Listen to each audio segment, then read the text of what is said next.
One of the most common complaints I hear from clients are, I feel like I'm just a failure.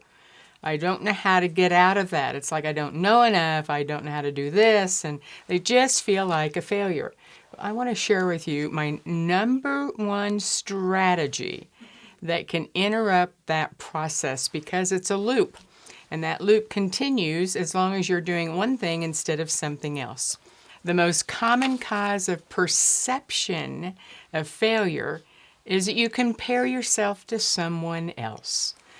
You know, nobody else is like you, and you aren't anybody else. Now, if I compared myself to an Olympic athlete, of course I would feel like a failure.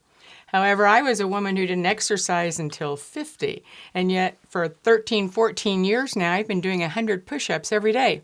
That's a win. And so being able to see my win, I know I'm being successful at becoming more of who God created me to be. So what is this number one tip?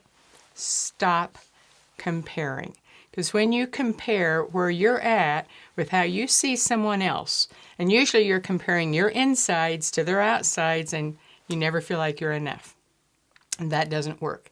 What I do is I look for people I truly admire, and I let them inspire me to become more of who I am. Not like them, more of who I am. I have a very dear friend that can talk to anybody, and she has the energy of somebody half her age. She never complains. She never compares.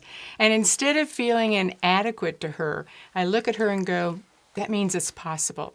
That means I can learn how to do it in my style.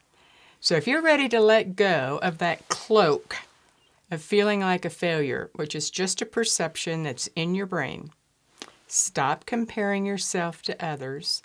Let the people you admire inspire you, and begin to see and acknowledge your wins. If you do that, failure walks out the door, success enters, and you become more of who God created you to be.